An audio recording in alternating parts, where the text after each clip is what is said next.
Welcome once again to Time with Alumni.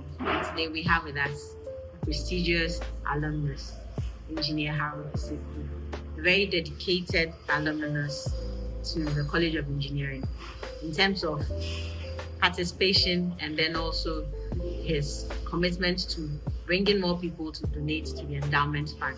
He has single-handedly helped us with the endowment fund with his generous donations and also putting together his class group to donate. We are eternally grateful to him.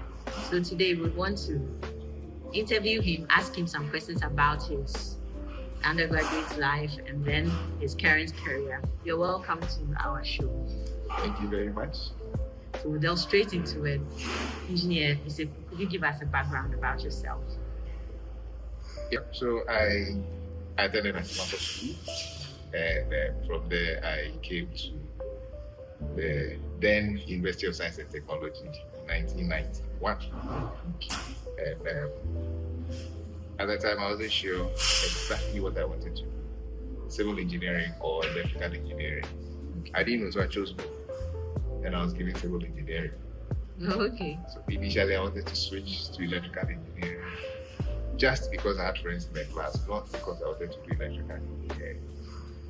But I stayed on with the civil, and I really have never regretted. And when I was going to do civil engineering, at the time, I knew about the building, the road, etc. I had no idea that environmental engineering and water were part of civil engineering. So in the second year, the first course I did in the second year, first semester, when we did something in the environment, I was smitten. And I knew that was the way I was going. And there was absolutely no turning back right from the second year till now. Yeah. So I ended up specializing in, I came back to KUST and did a master's in water supply and environmental sanitation. That was sometime around the year 2000. And I remember in the interview, the work I had done after completing the project, in the interview I was asked, but it looks like everything under the course, you've done something in that area before, so why are you coming to do the course? And I gave them this ridiculous thing like that, I just and everybody burst out laughing, and we said that was the last answer they were expecting. I said, oh, I knew that, but I mean, that was just a joke. But yeah, I needed to know more, I needed to understand. Yeah, so I've been working in the sector for the last more than 25 years. Wow. And I've enjoyed it. I've enjoyed it fully. I recollect some, maybe halfway since the time I completed. There was a time when I met the minister for local government. At the time, sanitation was under local government as it is now, and in a ministry. So on the stairs, and I asked him that, oh, sir, I don't think you remember me. Why did you cut TV? I said, I don't want to be an engineer, I did you cut TV. And he said it at the top of his voice on the staircase in the ministry, and everybody turned around to look to see who the minister was referring to. But basically that's it. I do sanitation, I do menstrual hygiene, I enjoy it. Yeah, I mean, one of the favorites. So another anecdote, there was once I was traveling to a menstrual hygiene workshop. So at the airport, at the immigration, randomly asked me, where are you going? I said, oh, I'm going to a menstrual hygiene workshop. In Jawad. What is your background? Like, what is your? I said, I'm a civil engineer. Like, civil engineering and menstrual hygiene. So I took my time to explain the issues, the challenges. As I was talking, there was a queue. Then somewhere behind the queue, somebody shouted, "Amplify your voice, we are all learning." That's interesting. Wow. Yeah, so that's what I actually enjoy doing. I tell the younger generation, if you love what you do, wherever you find yourself, you're able to talk about it. And it doesn't make you don't get tired while working. Indeed. Because you're doing the work, you are enjoying it. It is like you're having fun all the time. And for me, that's how it is. So I just I enjoy the stuff. I mean, doing this engineering, we had an engineering conference over the last 2 days. And yeah, somebody presented, and we're talking about the fact that this is the work we have done. Toilet and boiler engineer. Yeah, I've done it. I've worked on it for many years. And I'm proud of it. All my classmates know if it is World Toilet Day, November 19th, I put posters up. Last year, I had a picture of myself squatting on the toilet in school, which I shared to commemorate it. I was squatting on the toilet in my Black Stars Day. Yeah, shared it with my colleagues. Menstrual Hygiene Day. Since Menstrual Hygiene Day was introduced, every year I've played a role, either the MC, keynote speaker, something at every menstrual hygiene. What exactly do you do with this menstrual hygiene? So do you know when Menstrual Hygiene Day is? No, I haven't even heard of it before. Oh, it's been on for the last about 11 years when the UN introduced it. And Menstrual Hygiene Day is 28th May. Okay. 28/5. Do you know how we got the date? No. 28/5. 28/5. I don't. 28th May, 28/5. The cycle. Ah. It's 28 days. That's average duration of a period. That's 5 days. So 28/5. You can't forget. Yeah. So that's Menstrual Hygiene Day. And we picked that day, which depicts what the menstrual cycle, how the menstrual cycle is. So every year we try to explain to people the issues and the challenges. And one shocking fact is that teenagers can drop out of school if they don't have toilets. And you're a girl and you're menstruating, and there's nowhere to change. So if there's a particular day where you know, second day, third day, you bleed a lot. Yes, and you could soil yourself. Then you'd rather not come to school. And the impact, the new math topic, the new science topic, taught in those 2 days, it happens every month, 3 months. It's actually. So what do you handle? Is it that you provide sanitary? So you ensure that it's called menstrual health or menstrual hygiene management. So MHH or MHH. So it's a whole gamut of what it is. You know, it's surprising. I've gone around the country talking to girls in DHS about menstruation, and majority of the people we talk to, they find out from friends what it is, how they're supposed to deal with it, and some have never spoken to their parents about it. And sometimes it's even difficult to talk to their teachers about it. Yes. And I remember was a particular time I visited a number of schools, and virtually every other school, you had a situation where the girls say, well, they miss school because of their menstrual cycle. Then the teacher will tell them, hey, now you are growing up and you think you have seen men, so you don't come to school, and all that kind of thing. And that puts extra pressure on the poor girls. So something as basic as a toilet, and people are dropping out of school. And you know, for every additional year a girl spends in school, the chance of the lifespan of their children is long. The more education you have, it doesn't matter, but it's a research, I can't remember where the research is from, but for every additional year you go to school, you are enlightened to the point that your babies are likely to be older. Yes, because you learn so much. When people talk about education, in derogatory terms, they don't appreciate exactly what it is. But those are some of the things so just underscore, just to move on to something else, when we talk about education, I remember a few years back, I think it was during COVID, when somebody came out with a viral video saying that, so when we went to school, we learned about pi. What has pi done for us? I've actually written an article on what pi does for us. So, you know that a 10-inch pizza is equivalent to 4 5-inch pizzas. One 10-inch pizza is equal to 4 5-inch pieces. If you do the math, so I use pi, and you take the diameter as Z, and you take the thickness of the pizza as A. So pi is pi, the radius is Z, and then this thing is you get pi Z Z A. And if you calculate and you have a diameter of 10 and you have a diameter of 4 and you put an X, how many of this? When you calculate a diameter of 10, diameter of 5, for each of it to be 4 of that. If you don't know pi and you can't calculate the area of the area pi r squared and volume pi r squared, you can never know that 4 5-inch pieces are equal to 1 10-inch. So if they tell you that, oh, we don't have 10-inch pizza, so we're giving you 2 5-inch pieces. Everybody thinks that 10-inch, you divide it by 2 is 5, so the 2 5-inch. You have been cheated and are getting half. Even if you get 3 5-inch pieces, you are getting 3/4 of what you originally ordered. But people will feel that, oh, they have done well for me. No. Calculate, take it as a cylinder, and you find out that what I'm saying. Education is important, and ignorance is expensive.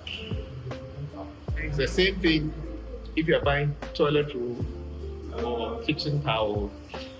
You see the more expensive one, which is bigger, it is way cheaper on using the same principle. Oh, this pack is this one is this. I'll do the calculation. You can open it and stretch it and show you how the length of this and the length of this.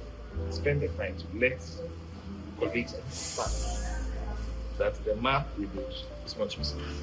Everything we study is important. I agree.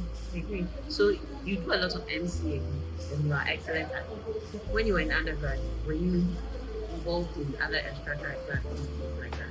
Yeah, the literary club on campus. I was the president. Literary club as an engineer, you were the president. Oh, way back from when I was in secondary school, I was the vice president of the drama club. I was the vice president of the theaters club. I was president of the writers club. Pressure. Yeah, I mean, so though I was when you say pressure, giving the English and then the social science students pressure. Yeah, so for me the point is that is what I should have done. All my siblings ahead of me in those days were writing O-level, A-level. My 3 sisters ahead of me did history, literature, and religious studies. Everybody did it, and you had to choose 3 subjects: history, literature, and religious studies. You can lie in bed and read all of that.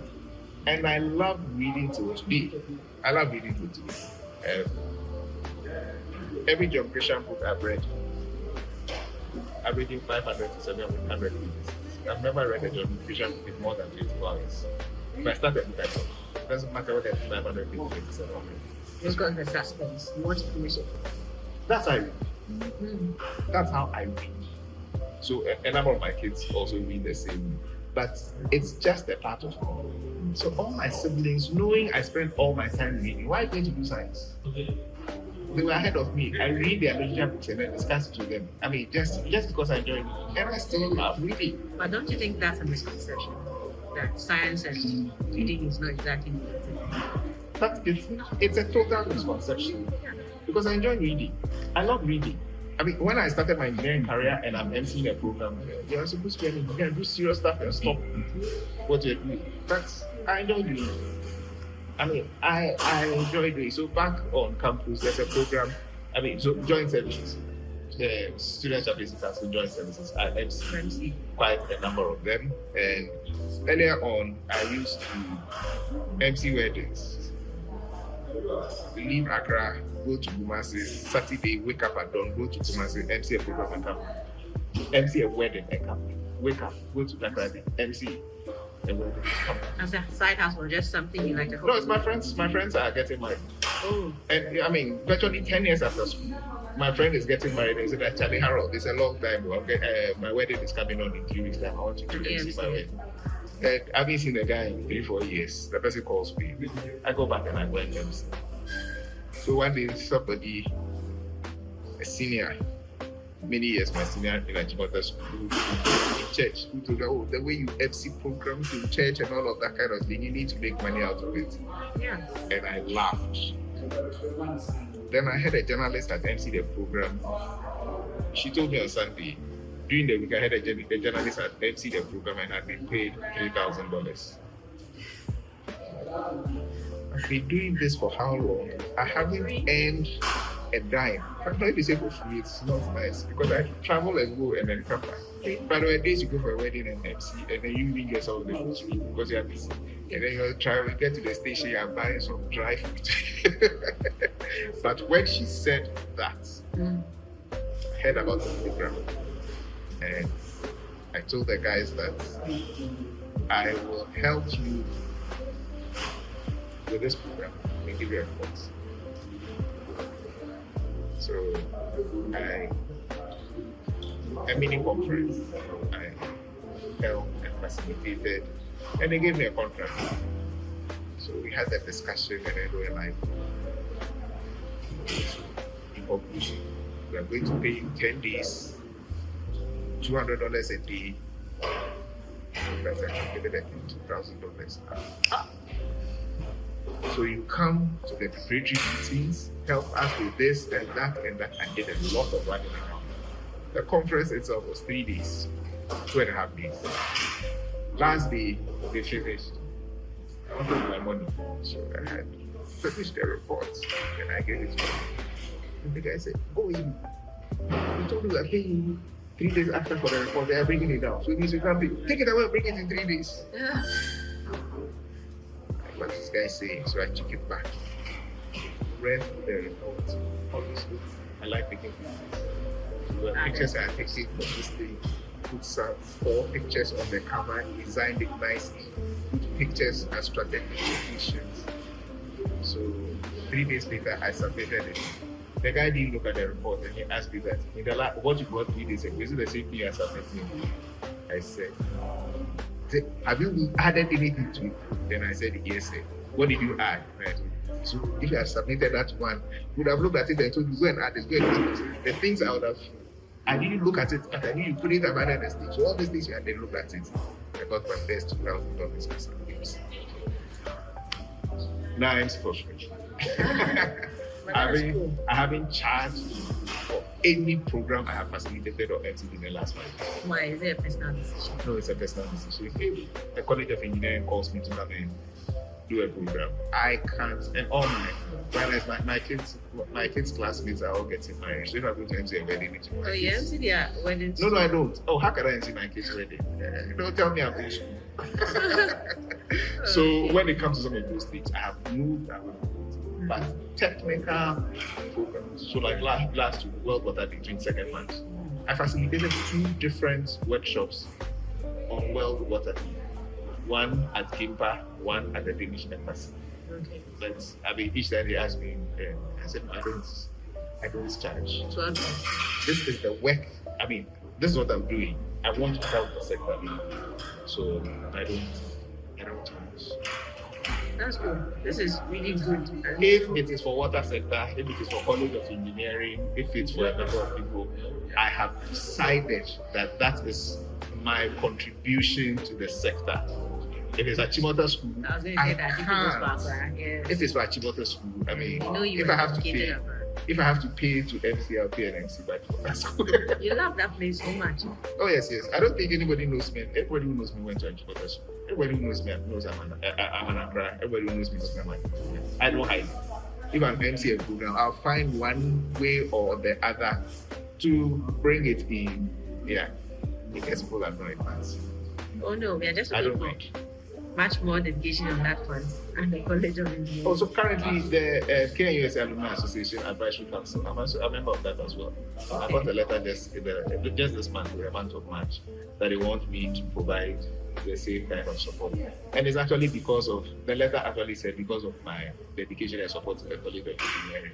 So we are going to make sure that you are on the college instead of the No, I'll do that too. As for College of Engineering, anytime the last 2 provosts, they were 1 year, 2 years ahead of me in the university. Okay. They have never called me to do anything that I'm not doing. They have never, if they ask me, we need this, we need that, can you help us with this? There's absolutely no way I'm going to decline if it is coming from the College of Engineering. It is something, if I'm in Kumasi, I pass there, I visit the provost. I'm calling, oh, I'm in town. They say, oh, I'm not around, I'm not in town. In that case, I'm not passing by. But if I am there, I'll pass by, find out what they are doing. I mean, there were times when I used to come see the civil engineering design. I come and talk to them. I'm not going to charge for anything. I was going to ask about that. So apart from the MC, do you also do anything else with the college, like adjunct lecturing? I really haven't done advanced lecture, but when it comes to like CED, I think there are two different batches that I've held. Yeah, and after I thought, if there's something you want me to do, if the thing is focused in the water area, sanitation area, if you call me anytime, I am always ready to provide any support in those two areas. Yeah. Thank you. So, how do you find the time? Just curious. You have a family. You have a very I have 5 involving children. job. 5 children. Yeah. Wow, well done. So, how do you find the time to contribute to all these schools, institutions you've been a part of? Okay, so one of the things I tell my children, I tell other people is that the amount of time we spend on social media can be spent doing something more profitable. And for all of us, if we look at, we have 24 hours, very few of us sleep 8 hours. So really, let's give it 6 to 7 hours. 1 hour, you don't know what you do with it, so the 8 hours is gone. Let's assume you work 8 hours. You work 9 hours plus 2 hours in traffic, depending on where you are. So that's 11 hours plus 8 hours. That's 90. Let's add 1 hour and make it 20. What happens with those 4 hours a week? You spend on social media. You spend on social media, you spend crossing your legs doing nothing. You spend gossiping. Yeah, those who like football, depending on the time it is, you spend a good portion of that time watching football. And then after watching football, we spend the rest of the time teasing, reminding the Arsenal supporters that forever and ever, oh Lord, they will never win the Champions League. I mean, yeah, that's the kind of thing we spend we spend our time doing, which can be used productively. Looking at your life, the fact that you're an engineer, water and sanitation engineer, you're should I say, passionate about women's hygiene in relation to menstrual, and what you said about that, and all the other things you do coupled with your extracurricular activities. You want to give some advice to students, especially about what to do with their lives and all that while on campus, what to expect outside campus when you're done? Yeah, so on campus, most of the time we are not sure what we want to do. Yeah. And don't be embarrassed if you're not sure what you want to do. That is the reality in life. Even 2-3 years after school, we are still really not sure what we want to do for majority of us. So 25 years after school, I mean, even for me, 10 years ago, if somebody had told me what I'm doing today is what I'll be doing today, I would have said no. But when I thought I knew the direction I was heading. Yeah, COVID came. 1, 2 things happened. Course changed. And it's not that what I wanted to do because I haven't done it, I'm a failure. No. But what I'm doing, I'm still happy. I enjoy what I'm doing, and I'm still doing it. So we must have our options open, and we must live our lives to the full. If you find, so there's a verse in the Bible which I learned 40 years ago. Whatever you do, work at it with all your heart as working for the Lord and not for man. That is something which has always guided me. My children know anywhere I have to talk, it's usually my needs to slip in one way or the other. Whatever you do, work at it with all your heart. In our church, they say all means all. Yeah. So I'd like to share a story. One of the first conferences I attended, flooding in Accra. So in the mid-90s, where there was a flood in Accra. At the time, I was a student in Kenya University. But two of my lecturers were invited because they had brought stakeholders. And so that was the first, after the 92 election, so it was the first parliament we had in Ghana. Rawlings was under the Fourth Republic. Rawlings was still president. The AFA mayor was, I think, Ishmael Ashite. So they brought all the stakeholders, the World Bank, UNDP, everybody was sitting there, and I followed my lecture. I was sitting there, group discussion. Then I joined the group, crossed my legs and sat there, and then I was contributing. When we finished, and the group decided that when they start the presentation, They'll let you do it. Hey, you are looking at MPs, you are looking at ministers, and they asked me to go and present. So at the time, Golden Tulip was new. It had been changed from, I think, Continental Hotels to Golden Tulip at the time. Now Lancaster Hotel in Accra. So that's where the conference was taking place. So I went and then I presented for the group that I was in. The AMA mayor was sitting there. Who is this guy? I was sitting in front and I could see him asking, I know everybody here, but who is this guy? Who is this guy? And I was also looking in another direction. And you see, when they have the conference like that, I was a student. And because I had done that, lunchtime nobody could sack me. But they had announced that there were people who had gates crashed, so they shouldn't be said. But when I get there, they were like, hey, where's your tag? I said, oh, he's one of us. Because I made my presentation. Yeah. About 2 years later, when I finished, we went for a meeting at Town and Country Planning. Then we were talking, Harold. And I said, Harold, they said, yes. Then they opened, those metal cabinets and pull the document out. This was for you. When they finished that conference, they formed technical subcommittees. And because of the contribution you made, we put you on one of the committees and we couldn't find you. Nobody knew. Wow. Nobody knew where you were from. Then I said I was a student at the time. You were what? Yeah. So that is how I started off. So immediately I had started working. Something is happening here. You're invited to be on this panel. You're invited to go and talk somewhere. And there were so many senior people ahead of me. Then I remember this was around 2010, so about 15 years ago. 3 people on Father's Day, 3 civil engineers.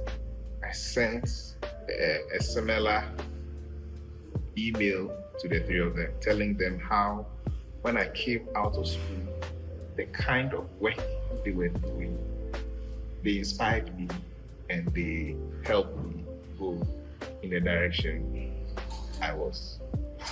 All the 3 of them responded and said they thought they saw me as a colleague. And they were actually learning from me as well. And I'm like, they should stop me. Because I looked up to them. So I didn't do what any of them did. But in different ways, the 3 of them had inspired me and I had done things looking at what they had done. And they all said they saw me as a colleague, but none of them was 10 years older than me. I mean, all of them were either when I was in first year, they were final year, or they were TA, or they had just finished. So I met all of them. Yeah. So by the time I finished, all of them had like 4 or 5 years experience, and I shared that with them, and that was a response I got from them. So for me, that has been it. So the advice, whatever you do, work at it with all your heart. Passion. Put yourself in it. Immerse yourself in it. Understand what you are doing so that people will know what you're saying. When you're talking, you know what you're talking about. Everybody knows you know what you're talking about. Even when you're they say if you are younger, you're not sure. Make the mistake with confidence. So people know that, yes, this is what you know, and you are expressing it. And never be shy if you don't know something. This one, I'm not sure. It can even be in an interview. Be sincere. Yes. What you know. Say it, and say it confidently. What you are not sure about, you can say, I am not too sure. Yeah. What you don't know at all, don't lie. What you lie. Just go ahead and explain that this, I think it could be this, or this, I don't know at all. It is better that way. If you lose a job, it's better than people tell you that you're lying. Yeah. Thank you so much, engineers. Thank you very much to you. And I'm wishing the College of Engineering all the best. The last time I visited Professor Kabnanyako, I actually felt very good because I looked at the list of the deans and the provosts of the College of Engineering, and the number who were there before I was there and the number after is exactly the same. I felt quite patient. You are in a good way. You are calling me patient. No.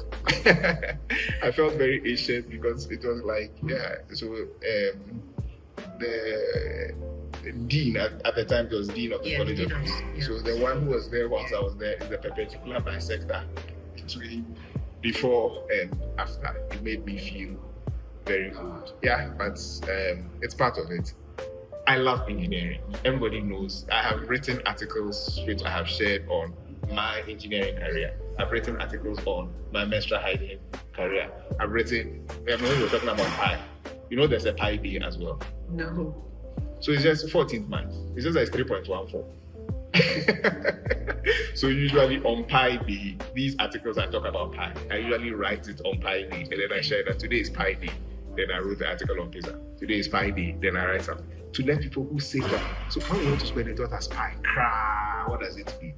When you are reversing to park in a bench, if you know Pi and you understand it well, you understand the circumference and how you turn. And some people it is lack. Some of us we use the math to gauge and go into the place, and then you land. They people look and they say, "Wow!" It's because you have calculated. Before you sit in the car, you look at it. You know the width of your car. You look at the angle, and you know. There's math in everything. There's math in everything that you do. So you go for a buffet, and then somebody sitting there like, you took the food and you can't eat it. How? Yeah, you should calculate what you should calculate what you can eat. Indeed. Because you eat every time. That's a little math. Yes, it is. Yeah, but I mean, when I was a teenager, that one, it was a little bit of gluttony. So we just used to eat everything that was put in front of us. And there's math everything. We can calculate, and it makes life fun and it's interesting. So those who don't like math, this is for engineers who all like math, but generally those who don't like math, there's a lot you can do with math, and it helps with your life journey. Thank you so much. It's been fun talking with you, hearing about